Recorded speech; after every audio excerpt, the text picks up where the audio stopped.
La prochaine fois, habillez-les correctement, dit ma belle-sœur, assez fort pour que les invités l'entendent. Les mains de ma fille tremblaient. Mon mari la regarda une fois, prononça 6 mots, et le silence suivit. Je m'appelle Sharon Foster, et avec le recul, j'aurais dû me méfier de la chaleur de l'invitation de mon frère. Le trajet du Vermont à Riverside, dans le Connecticut, nous avait pris 4 heures. 4 heures pendant lesquelles Maverick fredonnait des classiques du rock tandis que notre fille Willa lisait sur la banquette arrière, le nez plongé dans un exemplaire usé d'Anne de la maison au pignon vert. 4 heures pendant lesquelles notre fils Jude demandait toutes les 30 minutes si nous étions bientôt arrivés, son excitation à l'idée de voir son oncle Reed débordant comme un soda laissé trop longtemps au soleil. Maverick s'était habillé comme il le faisait toujours, une chemise en chambray doux de LL Béant, un pantalon kaki qui avait connu des jours meilleurs mais qui lui allait parfaitement, et les mocassins en cuir marron qu'il avait fait ressemeler 2 fois parce qu'il prétendait qu'ils étaient. Enfin, parfaitement faits à son pied. Ses cheveux poivre et sel étaient légèrement ébouriffés par le trajet, et il arborait ce sourire facile d'un homme complètement à l'aise dans sa peau. J'avais choisi un simple chemisier en soie crème et un pantalon bleu marine, assorti aux boucles d'oreilles en perles de ma grand-mère. Willa portait une robe vintage Ralph Lauren que j'avais trouvée dans une vente de succession, rose tendre avec de délicates broderies, le genre de qualité qui dure des décennies. Jude portait son polo préféré et un pantalon kaki repassé, ressemblant à un mannequin miniature de catalogue prépi, bien qu'il ait déjà réussi à froisser le devant au moment où nous nous sommes engagés dans la longue allée, peu après 7 heures du soir. La demeure se dressait devant nous comme sortie d'un film, des colonnes blanches brillant dans la lumière du début de soirée, des fenêtres illuminées par des lustres, la pelouse entretenue avec la perfection d'un terrain de golf, des voitures de luxe alignées dans l'allée circulaire, des Mercedes. Des BMW, une Bentley qui coûtait probablement plus cher que la maison de la plupart des gens. Waouh, souffla Jude en pressant son visage contre la vitre. Oncle Reed vit ici? Il loue ici, le corrigeai-je doucement, bien que mon estomac se nouait déjà d'un malaise. Maverick ne dit rien, mais je surpris le léger plissement de ses yeux alors qu'il observait la scène, ce regard observateur qu'il avait quand il écrivait, cataloguant les détails, ou du moins c'est ce que tout le monde pensait qu'il faisait. Je savais mieux. Mon mari observait toujours, calculait toujours, bien que peu de gens aient jamais soupçonné que l'homme tranquille qui se présentait comme un écrivain naturaliste indépendant était autre chose que cela. Nous nous sommes garés entre une Tesla et une Jaguar. Notre break Volvo, fiable, sûr, vieux de 8 ans, ressemblait au véhicule des employés. La fête s'étendait sur la grande terrasse et la vaste pelouse de la demeure, des femmes en robe de créateur qui coûtaient probablement ce que nous dépensions en course en 6 mois, des hommes en costume si impeccables qu'ils auraient pu couper du verre. L'air sentait le parfum cher, le champagne, et cette odeur particulière de la richesse, ce mélange indéfinissable de privilèges et d'exclusivité qui donne aux non-initiés l'impression de respirer un air différent. Nous avons gravi les marches de pierre. La main de Willa trouva la mienne, sa paume légèrement moite.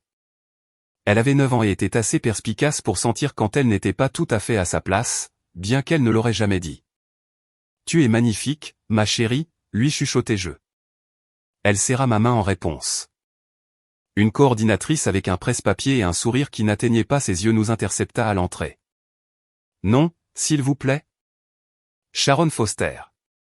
Voici mon mari, Maverick Miller, et nos enfants. » Elle parcourut sa liste, son expression changeant presque imperceptiblement, pas impolie, exactement, mais plus froide. « Ah, oui, la famille du Vermont, par ici. » Je sentis la main de Maverick se poser légèrement sur le bas de mon dos alors que nous la suivions à travers la foule. Nous sommes passés devant la zone VIP, une section surélevée de la terrasse avec la meilleure vue, le meilleur éclairage, des grappes intimes de tables de cocktails drapées de lin ivoire. C'est là que j'ai aperçu Reed, mon jeune frère, tenant la vedette. Nous avions conduit 4 heures. J'avais apporté un cadeau, un livre en édition originale que j'avais trouvé pour Hélène, quelque chose que je pensais qu'elle apprécierait. Au lieu de cela, les yeux de Reed brillèrent d'une lueur que je n'avais jamais vue diriger vers moi auparavant. De l'embarras. Il jeta un coup d'œil aux invités autour de lui, tous parfaitement coiffés, tous rayonnant de cet éclat de l'argent frais, puis de nouveau à nous, dans nos LL Béant et notre Ralph Lauren vintage. Il ne bougea pas. La coordinatrice nous fit passer devant la zone VIP, devant la zone de siège principale avec sa proximité stratégique du bar et de la piste de danse, et même devant les tables secondaires. Nous nous sommes retrouvés à une table ronde nichée dans le coin près de la porte de la cuisine, où les serveurs passaient en coup de vent avec des plateaux et où la musique était étouffée par le mur. L'éclairage était plus faible ici. La vue donnait sur l'entrée de service. C'était la marge. Profitez de la fête, dit la coordinatrice en se détournant déjà. Maverick tira une chaise pour moi, ses mouvements lents. Il aida Willa à s'asseoir, puis Jude. Quand il s'assit finalement à côté de moi, il était silencieux, mais je vis sa mâchoire se crisper, à peine, juste assez. « Maman, pourquoi sommes-nous assis près de la cuisine ?» demanda doucement Willa. « Ce n'est rien, ma chérie.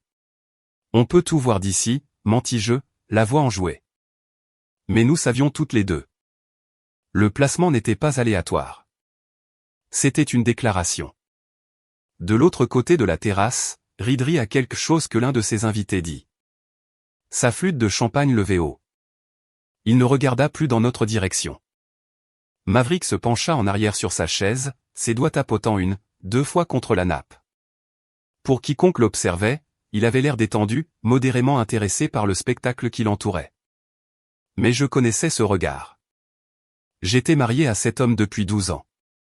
Il prenait des notes, et les notes de Maverick Miller avaient toujours des conséquences. La fête bourdonnait autour de nous comme une machine exclusive que nous n'étions pas censés comprendre. Les serveurs passaient en glissant près de notre table de coin avec à peine un regard, leurs plateaux inclinés vers la section VIP. Des rires flottaient depuis le centre de la terrasse, où Reed et sa fiancée Hélène tenaient la vedette sous des guirlandes d'ampoules Edison qui baignaient tout d'une lueur dorée et flatteuse. Notre coin recevait les débordements fluorescents de la cuisine. Jude balançait ses pieds sous la table, toujours excité malgré notre exil. « Quand est-ce qu'on mange ? J'ai super faim. »« Bientôt, mon grand, » dit Maverick en lui ébouriffant les cheveux. Il avait maintenu ce comportement facile depuis que nous nous étions assis, mais j'ai remarqué qu'il avait positionné sa chaise légèrement en biais, pour mieux observer toute la fête. L'œil de l'écrivain, disaient toujours les gens. Toujours à la recherche de matière. Si seulement il savait. Un mouvement attira mon attention. Hélène glissait vers nous, sa robe couleur champagne captant la lumière comme du sucre filé. Elle était belle de cette manière calculée, chaque cheveu en place, un maquillage appliqué avec une précision chirurgicale, des bijoux qui annonçaient leur prix sans avoir besoin de mots. À 28 ans, elle avait perfectionné l'art d'avoir l'air cher. Elle s'arrêta à notre table, un sourire figé comme une couronne. Sharon. Sa voix portait ce ton particulier de fausse chaleur que j'avais déjà entendu, généralement juste avant que quelqu'un ne livre une insulte enveloppée d'inquiétude. Je suis si contente que vous ayez pu faire tout ce chemin depuis le Vermont. Ça a dû être tout un voyage. 4 heures, dis-je d'un ton égal. Pas si mal du tout. Eh bien, vous êtes plus courageuse que moi. Je ne pourrais pas imaginer vivre si loin de la civilisation, rit-elle, un son tintant. Mais je suppose que c'est le style de vie artistique, n'est-ce pas? Reed m'a dit que tu travailles pour une organisation à but non lucratif. Ça doit être si épanouissant. La façon dont elle a dit l'épanouissant le faisait sonner comme un lot de consolation. La main de Maverick trouva la mienne sous la table, son pouce effleurant mes jointures. Un rappel silencieux. Laisse-la parler. Ça l'est, dis-je simplement. Le regard d'Hélène balaya nos enfants, s'attardant sur la robe de Willa. Et ce doit être ta fille. Quelle jolie robe vintage. Très pittoresque. Le sourire de Willa vacilla. À 9 ans, elle ne pouvait pas tout à fait déchiffrer l'insulte enfouie dans le compliment, mais elle en sentait le tranchant. C'est du Ralph Lauren, dis-je, ma voix mesurée. Des années 80. De meilleure qualité que la plupart des choses fabriquées aujourd'hui. Oh, absolument. Le vintage peut être charmant. Le sourire d'Hélène s'aiguisa. C'est juste que les gens ici ont tendance à préférer les collections actuelles, vous savez? Directement sorties des défilés. Mais il y a quelque chose à dire sur le fait de se contenter de ce que l'on a. Très ingénieux. Se contenter, comme si nous étions à un pas d'une friperie par nécessité plutôt que par choix. Un serveur apparut dans la section VIP avec un plateau de canapé. Hélène s'excusa d'un geste gracieux et revint quelques instants plus tard, guidant un petit groupe d'invités dans notre direction comme un guide de safari montrant des spécimens exotiques. Tout le monde, voici Sharon, la sœur de Reed. Elle me désigna avec sa flûte de champagne. Elle vit recluse dans le Vermont pour trouver l'inspiration artistique et travaille pour une organisation à but non lucratif. Une vie qui est, eh bien, très relaxe, mais sûrement un peu éloignée de notre monde trépidant, n'est-ce pas?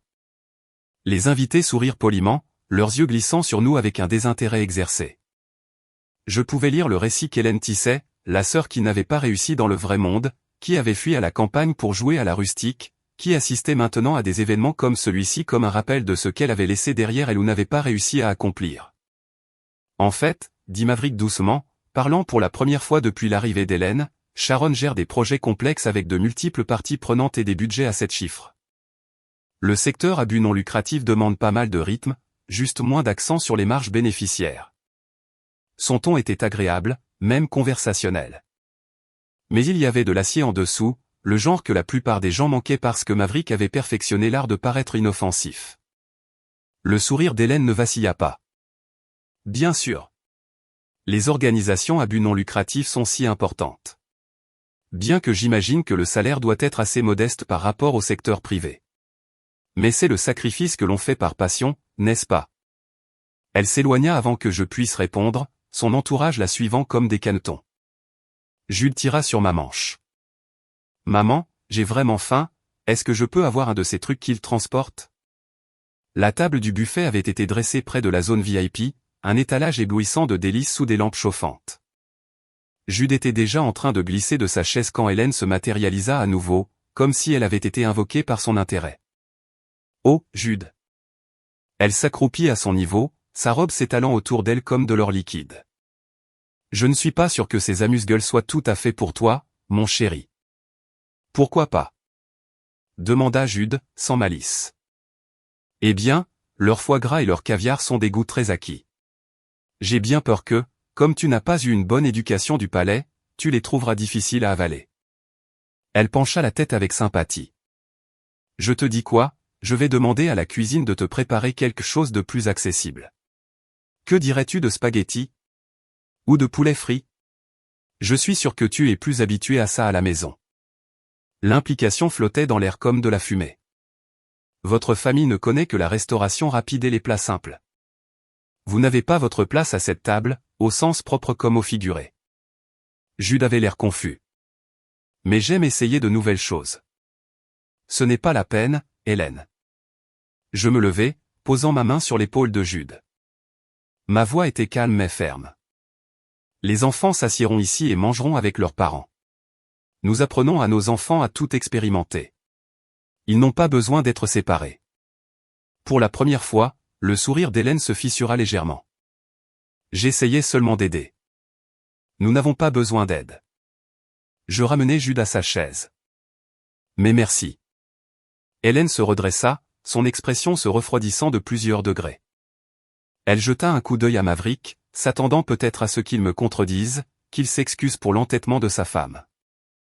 Mais Maverick lui sourit simplement d'un air fade, de la façon dont il souriait à tout le monde, agréable, oubliable, totalement illisible. Comme vous voulez, dit finalement Hélène, bien que je détesterais que les enfants soient mal à l'aise. Elle s'éloigna, laissant dans son sillage un parfum cher et un jugement tacite. La table tomba dans le silence. Où il a tripoté sa serviette. L'excitation de Jude s'était considérablement atténuée. De l'autre côté de la terrasse, Reed restait absorbé dans sa bulle VIP, riant et trinquant, complètement inconscient ou ignorant volontairement que sa fiancée traitait sa famille comme des citoyens de seconde classe. Maverick se pencha vers Jude. « Eh, mon grand, tu veux connaître un secret ?» Jude hocha la tête. « La meilleure nourriture dans les fêtes est toujours celle que tu aimes le plus. Peu importe que ce soit du caviar ou des doigts de poulet. Si ça te rend heureux, c'est le meilleur, » il lui fit un clin d'œil.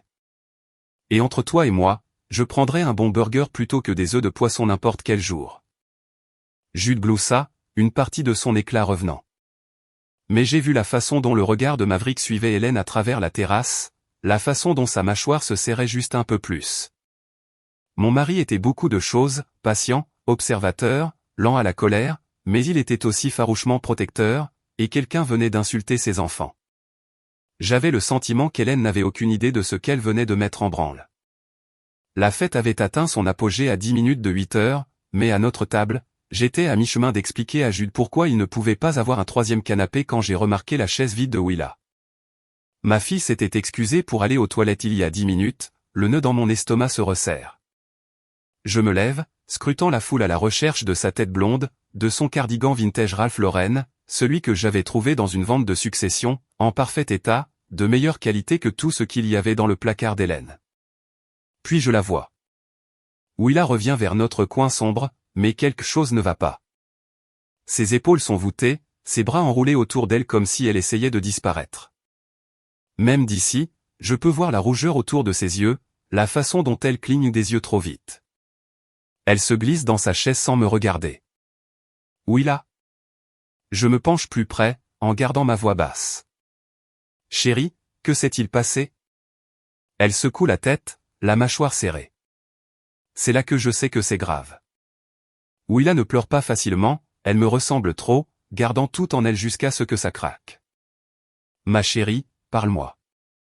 Sa voix sort étranglée, à peine plus qu'un murmure. On peut juste rentrer à la maison. Mon cœur se brise. Que s'est-il passé? Des filles, elle déglutit difficilement. Il y avait ces filles près des toilettes. Elles avaient peut-être 12 ou 13 ans et elles ont montré mes chaussures du doigt. Je baisse les yeux sur ses pieds. Les ballerines en daim, taupe doux, silhouette classique, usées mais bien entretenues. Je les avais achetées dans une boutique vintage du Vermont parce qu'elles étaient de vraie qualité, le genre qui dure, disait-il. La voix de Willa se brise. Elles ont dit que je portais des chaussures de pauvre. Elles ont demandé si on les avait eues dans une boîte de dons parce qu'elles avaient l'air si vieilles. La rage qui m'envahit est brûlante et instantanée. Ma fille de 9 ans, ma fille sensible et brillante qui lit 3 niveaux au-dessus du sien et fait du bénévolat au refuge pour animaux chaque week-end. Moquée. Pour des chaussures. J'attrape sa main, mais avant que je puisse dire quoi que ce soit, j'entends le clic de talons sur le marbre. Hélène se matérialise à notre table comme un requin qui sent le sang. Oh, mon Dieu, tout va bien? Sa voix dégouline de fausse inquiétude, juste assez fort pour attirer l'attention des tables voisines. Plusieurs invités se tournent pour regarder, leur flûte de champagne s'arrêtant à mi-chemin.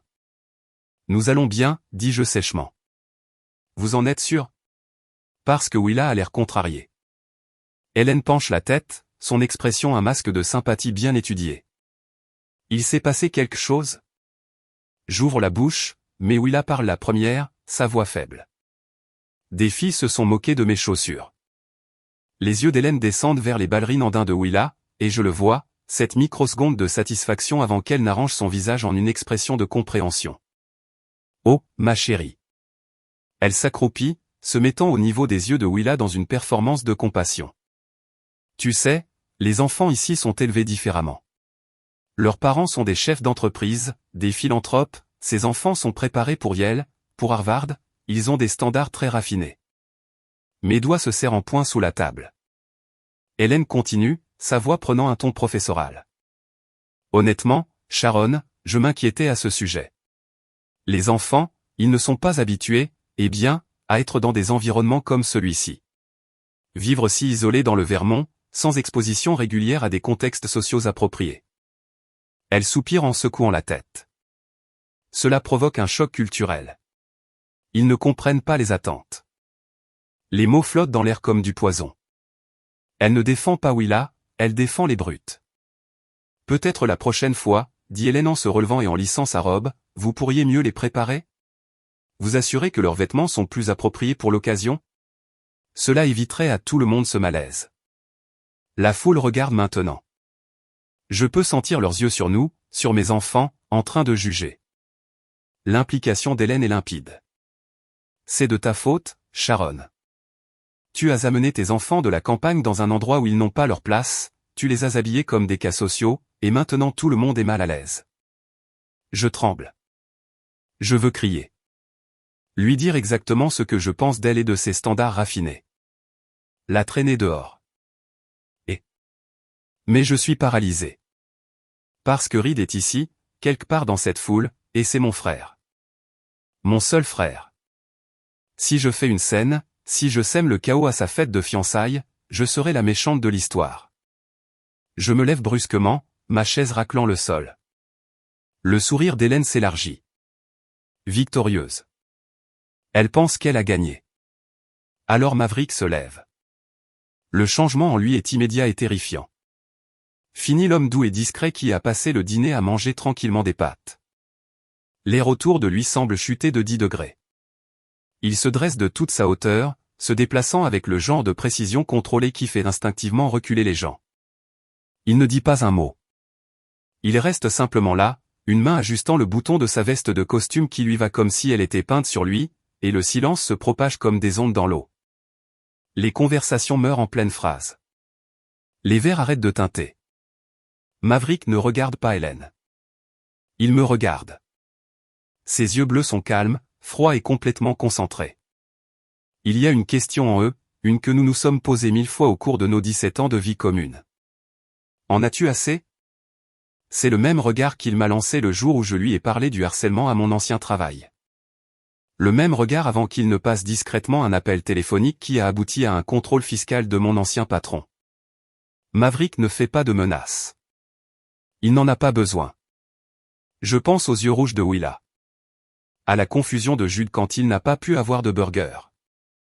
Au fait d'être poussé dans un coin sombre pendant qu'Hélène se pavane dans une robe qui coûte plus cher que notre budget d'épicerie mensuel. Je pense à mon frère, pour qui j'ai conduit 4 heures pour célébrer, qui n'est pas venu une seule fois voir comment nous allions. Je regarde Maverick et hoche la tête. La décision est prise. Le sourire d'Hélène vacille alors qu'elle réalise que quelque chose a changé. Elle fait un petit pas en arrière, ses yeux allant de l'un à l'autre, soudainement incertaine. L'expression de Maverick ne change pas. Il se penche, aidant Willa à se lever de sa chaise avec une infinie douceur, puis fait de même pour Jude. Nous partons, dis-je, ma voix maintenant stable. Et à ce moment-là, avec la force silencieuse de mon mari dans mon dos et les mains de mes enfants dans les miennes, je choisis leur dignité plutôt que la fête de mon frère. Je nous choisis. Plusieurs conversations voisines se sont interrompues. Je peux sentir la tension se déplacer vers nous, les chuchotements commencer. L'incertitude d'Hélène s'évapore instantanément, remplacée par un triomphe à peine dissimulé. Elle se redresse, ce sourire éclatant revenant en force. Vous savez quoi ? Je pense que c'est probablement la décision la plus intelligente que vous puissiez prendre en ce moment. Sa voix porte, se projetant vers le public grandissant d'invités qui font semblant de ne pas regarder. C'est ma maison, après tout. La mienne est celle de Reed. Je dois maintenir une certaine image. Pour nos partenaires commerciaux. Nos investisseurs. Elle souligne ces derniers mots, les laissant tomber comme des pierres. Ma maison. Ma maison. Ma maison. L'affirmation reste en suspens dans l'air, territoriale et absolue. Elle ne nous renvoie pas seulement, elle nous expulse. De son domaine. Comme si nous étions des intrus qui avaient abusé de leur accueil. Je suis en train de ramasser le petit sac à main de Willa quand je le surprends, une lueur sur le visage de Maverick. Pas de la colère. Pas de l'indignation.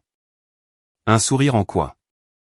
Il disparaît en un instant, si vite que je pense presque l'avoir imaginé, mais je connais mon mari. J'ai vu cette expression exactement 3 fois au cours de notre mariage. Une fois avant qu'il ne négocie une prise de contrôle hostile, une fois avant qu'il ne démantèle systématiquement un concurrent qui avait tenté de débaucher toute son équipe de direction. Et une fois avant qu'il ne surenchérisse sur un oligarque russe pour une propriété à Manhattan juste pour prouver quelque chose. C'est le regard d'un homme à qui on a donné exactement ce qu'il voulait. Sharon ? Sharon ? La voix de Reed perce le murmure de la foule. Il se ferait un chemin à travers les invités, le visage rouge et confus, sa cravate légèrement de travers. Il a l'air fatigué, le genre d'épuisement profond qui vient de l'effort de maintenir les apparences toute la nuit. Qu'est-ce qui se passe ? Il arrive à notre table, les yeux allant de moi à Hélène. Pourquoi partez-vous déjà ? Hélène change immédiatement de registre, sa main volant vers sa poitrine dans un geste d'innocence blessée. Oh, Reed, chérie, ce n'est pas. Je veux dire, Sharon a dit qu'elle voulait partir. Je pense qu'elle n'est tout simplement pas à l'aise ici ? L'ambiance n'est pas vraiment. Elle s'interrompt délicatement, le laissant combler les vides. L'implication est claire. Ta sœur ne s'intègre pas à notre cercle. Le visage de Reed se crispe de culpabilité et de confusion. Sharon, je suis tellement désolé. Je ne voulais pas que tu te sentes. Il passe une main dans ses cheveux, les faisant se dresser en pic de stress. Peut-être que vous devriez ramener les enfants à l'hôtel? Les laisser se reposer. Vous devez être fatigué du trajet. Il s'excuse. Auprès de moi. Pour le comportement d'Hélène. Et il n'en a aucune idée. Mon frère, debout dans le grand hall de cette demeure, entouré de cristal, de marbre et de fleurs importées, croit réellement qu'il vit ici, croit que c'est sa maison, sa fête, sa vie.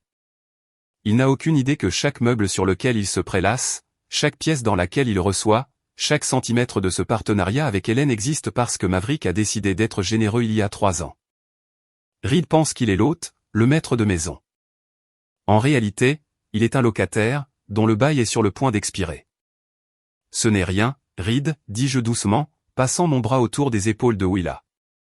Nous allons vous laisser.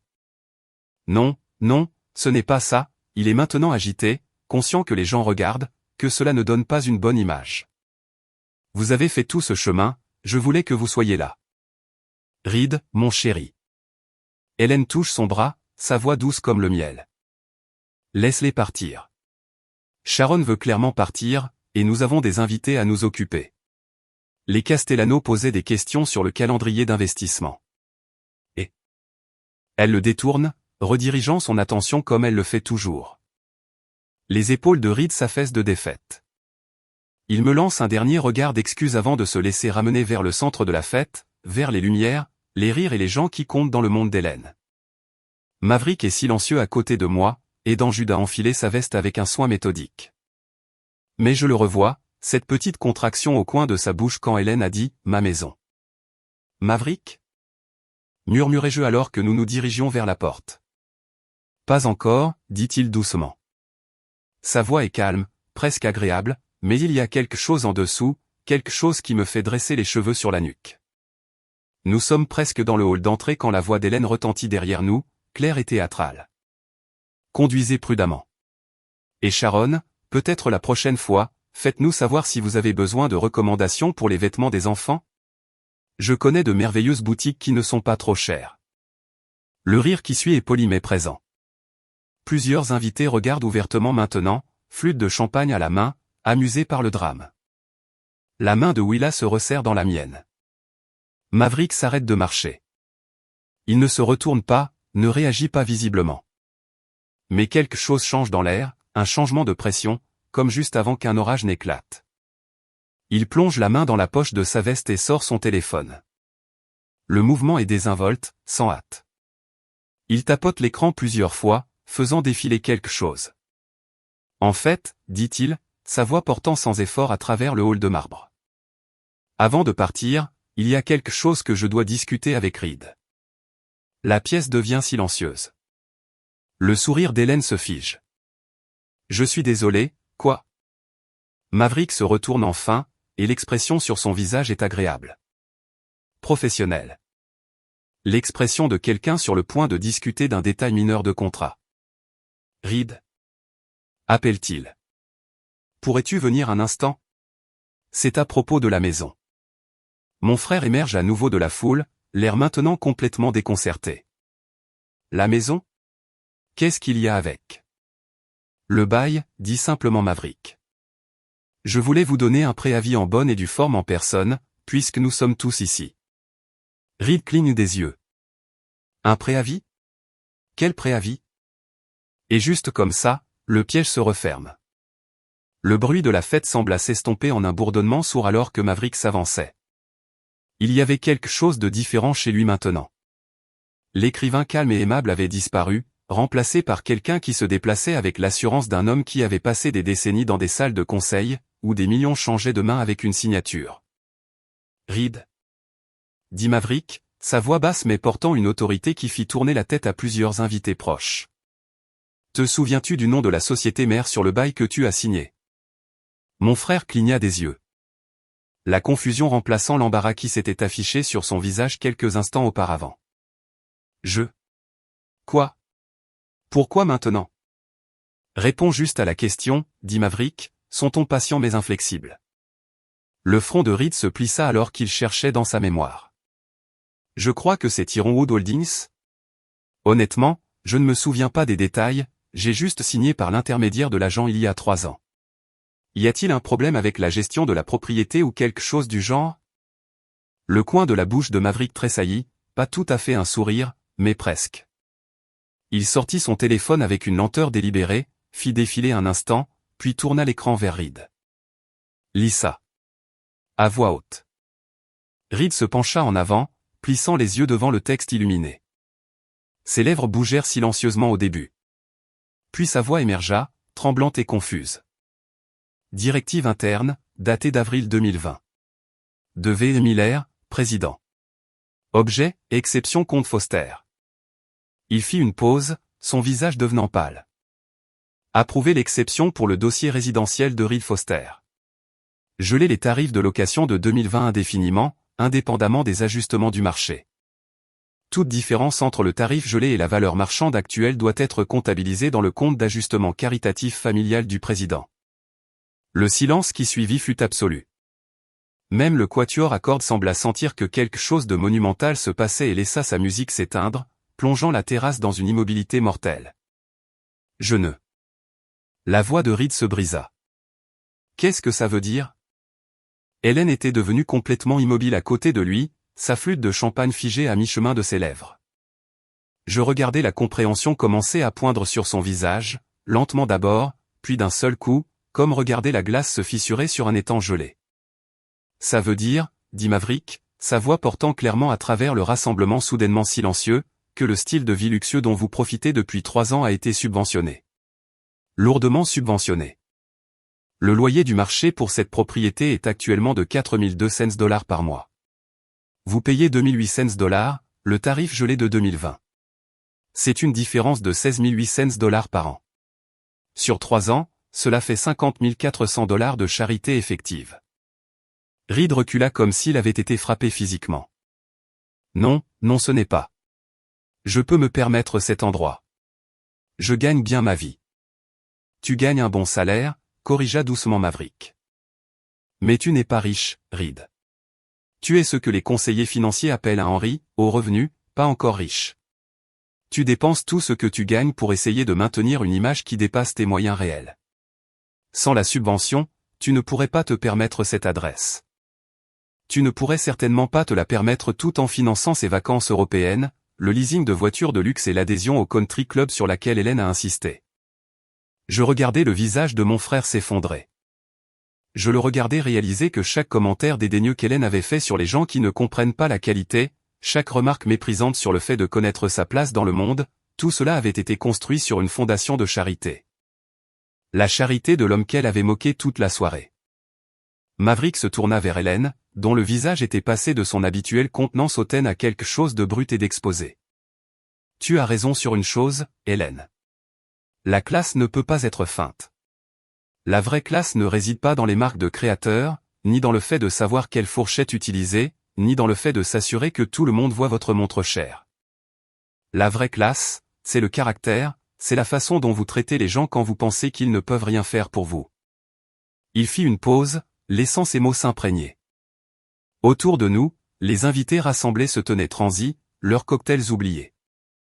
La classe dont vous avez été si fiers pendant 3 ans, cette adresse, ce style de vie, ce statut social, a été financé par la charité de ma famille. Chaque fois que vous méprisiez quelqu'un pour porter du LL. Béant au lieu de Louis Vuitton, chaque fois que vous jugiez la valeur de quelqu'un par ses vêtements ou sa voiture, vous le faisiez depuis une position que vous n'aviez pas réellement méritée. Vous viviez sur une élégance d'emprunt. La flûte de champagne d'Hélène glissa de ses doigts, se brisant sur le sol en marbre. Personne ne bougea pour la nettoyer. Maintenant, continua Maverick, et sa voix prit le ton vif et professionnel que je ne l'avais entendu utiliser que lors des rares appels téléphoniques qu'il ne pouvait éviter. En tant que président et propriétaire majoritaire d'Ironwood Holdings, je vous notifie formellement, Reed Foster, que j'exerce mon droit de non-renouvellement tel que décrit à la section 12, paragraphe 3 de votre contrat de location. Votre bail actuel expire le 30 du mois prochain. Vous avez exactement 30 jours pour trouver un logement alternatif qui correspond à votre budget réel. Le processus de reprise de possession de la propriété se déroulera conformément à la loi de l'État du Connecticut et au terme de votre contrat. Maverick, s'il te plaît, la voix de Reed se brisa. Tu ne peux pas juste. Je ne t'expulse pas, dit Maverick, et il y avait presque de la gentillesse dans sa voix maintenant. Ce serait cruel et inutile. Je refuse simplement de renouveler ton bail à la fin de son terme naturel, ce qui est mon droit légal en tant que propriétaire. 30 jours est un délai plus que suffisant pour trouver un logement approprié. Je suggérerais de regarder les développements près de la route 7. De jolis endroits. De bonnes écoles à proximité. Beaucoup plus en phase avec ta tranche de revenus réels. Il glissa son téléphone dans sa poche, ces mêmes poches de pantalon kaki qu'Hélène avait moqué plus tôt pour être tragiquement suburbaine, et prit ma main. Quant à la question de savoir à qui appartient cette maison, dit-il en jetant un regard à Hélène avec quelque chose qui aurait pu être de la pitié, je pense que nous l'avons établi définitivement, mais ne vous inquiétez pas, vous avez 30 jours pour en profiter. Je vous suggère d'en tirer le meilleur parti. La foule s'écarta alors que nous nous dirigions vers la porte, tout le monde soudainement très intéressé par ses chaussures, ses boissons ou toute autre chose que de croiser nos regards. Je pouvais sentir leur regard sur nos dos, pouvais pratiquement entendre les recalculs mentaux qui se produisaient alors qu'ils réévaluaient tout ce qu'ils avaient supposé sur le couple tranquille en vêtements pratiques. À la porte, Reed nous rattrapa. Son visage était strié de larmes. Maverick, je ne savais pas. Je jure que je ne savais pas que tu étais. Maverick fit une pause, se retournant. Sa main se posa sur l'épaule de Reed, pas méchamment, mais fermement. Je sais que tu ne savais pas. C'était intentionnel. Mais Reed, tu dois comprendre quelque chose. Ta valeur en tant que personne n'a rien à voir avec cette adresse ou cette voiture ou quoi que ce soit de tout ça. Quand tu auras compris où réside ta vraie valeur, quand tu pourras la voir en toi-même sans avoir besoin de ces accessoires coûteux pour le prouver, alors nous parlerons. Vraiment. Mais d'ici là. Il ne termina pas la phrase. Il n'en avait pas besoin. L'air frais de la nuit me frappa le visage alors que nous sortions, et j'inspirais profondément, ce qui me parut être la première vraie respiration que je prenais depuis des heures. Derrière nous, la demeure brillait d'une lumière chaude, mais la chaleur était trompeuse. Je pouvais encore sentir le froid du jugement qui avait imprégné chaque recoin. La main de Willa serra la mienne alors que nous marchions vers la voiture. « Maman, on part sans dire au revoir ?» « Parfois, lui dis-je, le meilleur au revoir est de simplement s'en aller la tête haute. » Jude sautillait presque sur place, sa misère antérieure oubliée dans l'excitation de la sortie dramatique. « Papa était trop cool. Tu as vu la tête de tante Hélène ? On aurait dit qu'elle avait avalé un citron. » Jude, dis-je, mais il n'y avait pas de vrai reproche dans ma voix. Maverick déverrouilla la voiture, notre Subaru pratique de 7 ans avec la bosse sur le pare-chocs arrière depuis que j'avais mal jugé le mur du garage, et nous sommes tous montés. Alors qu'il démarrait le moteur, je jetai un dernier regard à la demeure. À travers les hautes fenêtres, je pouvais voir des silhouettes bouger, se rassembler, sans doute en train de disséquer tout ce qui venait de se passer. Reed se tenait sur les marches du perron, Hélène n'était nulle part en vue. J'ai presque pitié de lui, murmurai-je. Ne l'est pas, dit Maverick en sortant de l'allée circulaire. C'est la chose la plus gentille que je pouvais faire pour lui. Il vivait dans une fantaisie, et les fantaisies finissent toujours. Mieux vaut y mettre fin maintenant, selon nos termes, que de le laisser s'écraser encore plus durement plus tard. Nous avons roulé en silence pendant quelques minutes, laissant derrière nous la perfection entretenue de Riverside. Puis la petite voix de Willa s'éleva de la banquette arrière. « Papa ? Est-ce qu'on est plus riche que mademoiselle Hélène ?» Je me suis tourné sur mon siège pour la regarder. Dans la lumière des lampadaires, son visage était pensif, ni fier ni jubilatoire, juste en train d'essayer de comprendre. « Pourquoi ne l'as-tu pas dit plus tôt ?» Continua-t-elle. Quand elle était méchante à propos de nos vêtements ? Maverick croisa son regard dans le rétroviseur, et je vis ce doux sourire dont j'étais tombée amoureuse toutes ces années auparavant. C'est une bonne question, ma chérie. Et voici la chose. Être riche, ce n'est pas se vanter ou s'assurer que tout le monde sait combien d'argent tu as. Ce n'est certainement pas crier sur les serveurs ou faire en sorte que les gens se sentent petits. Il s'arrêta à un feu rouge, profitant du moment pour se retourner et regarder les deux enfants. La vraie richesse, la véritable richesse, c'est d'avoir le pouvoir de protéger ta famille et de remettre les choses en ordre sans avoir besoin d'élever la voix. C'est d'être suffisamment sûr de qui tu es pour ne pas avoir besoin de l'approbation de tout le monde. Aujourd'hui, j'ai donné une leçon de respect à mademoiselle Hélène, quelque chose que tout son argent et ses vêtements de créateur ne pourront jamais lui acheter. Mais elle a été si méchante avec toi, dit Willa, sa voix faible. Elle a dit que ta veste était tragique. Elle l'a fait, acquiesça Maverick, se tournant vers l'avant alors que le feu passait au vert. Et tu sais quoi? C'est une veste de 10 ans de LL Béant. Les coudières sont usées, et ce n'est probablement pas ce que l'on pourrait appeler à la mode. Mais elle est confortable, elle me tient chaud, et elle me rappelle qui je suis vraiment sous tous les costumes d'affaires et les réunions de conseil. Parfois, la chose la plus précieuse que l'on puisse porter, c'est l'authenticité. Jude, qui avait été inhabituellement silencieux, demanda soudain, « Qu'est-ce qui va arriver à oncle Reed et tante Hélène ?» J'ai examiné la question attentivement. Ils vont devoir apprendre à se débrouiller seuls, à construire une vie basée sur ce qu'ils ont réellement, pas sur ce qu'ils prétendent avoir. Est-ce qu'oncle Reed ira bien? Demanda Willa. Finalement, dis-je, et je le croyais. Ton oncle est intelligent et capable quand il n'essaie pas si fort d'impressionner les gens. C'est peut-être le réveil dont il a besoin. Quant à Hélène. Je laissai ma phrase en suspens, incertaine. Elle a fait ses choix, termina doucement Maverick. Nous en faisons tous. Et ensuite, nous vivons avec. Les lumières de Riverside s'estompèrent derrière nous, laissant place à des routes plus sombres, à des arbres plus vieux, au Connecticut authentique qui existait au-delà de la perfection manufacturée des enclaves de nouveaux riches. Nos phares traçaient un chemin à travers l'obscurité grandissante, nous ramenant à la maison, non pas à une demeure qui nécessitait un fond en fiducie pour être entretenue, mais à notre ferme dans le Vermont avec ses planchers qui craquent. Ses fenêtres qui laissent passer les courants d'air et son jardin où nous cultivions de vrais légumes. Willa bâilla, sa tête tombant contre l'épaule de Jude. Dans le rétroviseur, je regardais mes enfants s'installer dans le silence confortable d'un retour en voiture, le drame s'effaçant déjà de leurs esprits. Ils se souviendraient de cette nuit, je le savais, mais pas comme un traumatisme. Comme une leçon. La main de Maverick trouva la mienne sur la console centrale, ses doigts calleux d'écrivain s'entrelaçant avec les miens. Nous n'avions pas besoin de dire quoi que ce soit.